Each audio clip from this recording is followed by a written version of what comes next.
Case of fire. Pull in case of fire, Tara Ross.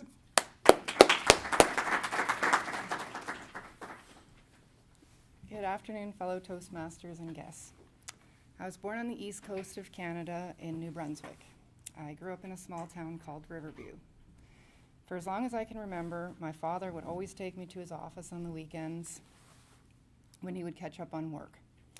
At first, I had no idea what he did, but I was always happy to help him unpack boxes of inventory product because I knew at the end he would let me pop all the bubble wrap, which seemed like a good reward to me. As I got a little older, he would pay me to do small jobs now and then, such as helping with yearly inventory counts. When I was young, I remember traveling to visit my grandmother, which was 1.5 hours by train. I thought this was the other side of the world. I was pretty sure I would never leave home, so it was a big step for me to move 2 hours away to attend the University of New Brunswick and study business. In my program, you had to have real business experience as part of your credit, and although the university would help with job placements, many of the options didn't really offer much experience. A month before my first work term, I still didn't have a job lined up. My father's office often hired extra help when they were busy during the year, so he offered to give me the job if I was interested. I would report directly to the office manager and work directly for her. Although I wasn't thrilled of the idea of working in my father's office, I decided I would get more experience than any of the other options, so I reluctantly agreed. Their business is the sales and service of commercial fire alarm systems.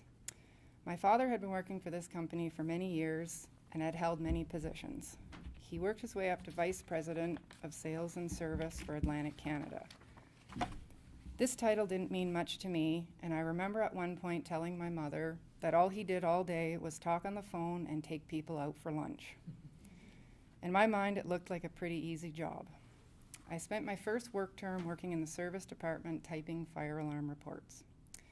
It wasn't the most exciting job, but it was quite busy and the days went by quickly. I ended up working all 4 of my work terms in this office and took on more responsibility each year. Although I didn't realize it at the time, I had actually learned a lot about the industry. When I graduated from university, there were very few career opportunities in New Brunswick. Although reluctant to move even further away, a friend talked me into moving to Toronto to look for work there. I was able to find a job in marketing, which was my major, so I was happy I decided to go. After living and working in Toronto only 6 months, I received a call from the head office of the fire alarm company I had worked for in New Brunswick. I was told they had a sales position open in Calgary that they were having a hard time to fill. Given the experience that I had gained working in their office during my work terms, they said they would be willing to give me a chance. I had never traveled further than Ontario, so I decided I would take a trip to Calgary. I had a childhood friend who was living here at the time, so I contacted her and said I would come out for the weekend. I arrived in mid-July 1999, and it was raining and 4 degrees. My friend really wanted me to like it here, so she decided to take me to Banff and show me how beautiful the mountains were. When we arrived in Banff, it was snowing. After a cold 3 days, I headed back to Toronto with a lot to think about, and I decided it would be a good opportunity, so I packed up my car and started the long drive across Canada. I worked at the Calgary office for 8 years and learned so much about the fire alarm industry. Although there are a number of women in sales positions in the industry now, there were very few when I started, so I had to work very hard to understand the technical aspects of the job in order to be taken serious by the electrical contractors and engineers. In 2008, I left Calgary and moved back to the East Coast to work in both Halifax, Nova Scotia, and Moncton, New Brunswick. There were 2 long-term staff members who were forced to leave their positions due to some serious health issues. This was a very difficult time for the company and the offices in Atlantic Canada, and I was glad to go back there and help. In 2012, I came back to Calgary and worked for an electrical engineer doing site audits of fire alarm systems. During my many years working in the fire alarm industry, I met my husband, Steve. He also worked in the fire alarm industry, and he worked for one of our competitors and then the same company I worked for. He has technical knowledge of most fire alarm systems after working in the field as a technician for 20 years. We live on an acreage just north of Turner Valley. We have a large piece of land, so we open it up for our neighbors' horses to graze. Although we have no pets, there is a lot of wildlife in the area to enjoy. We enjoy living in the country, and it brings back memories of growing up in a small town.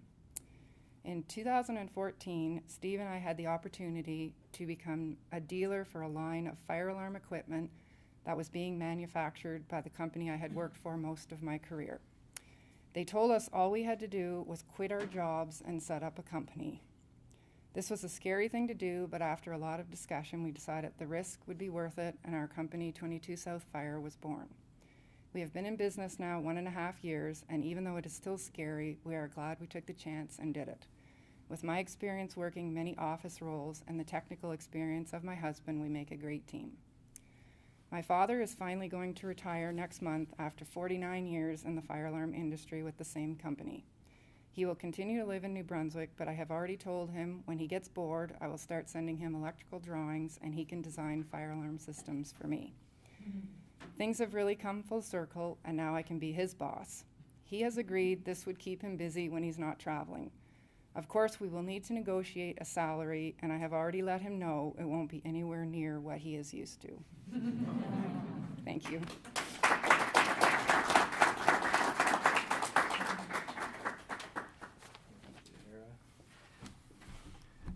Once again, thank you very much for sharing that with us. It was a great story, and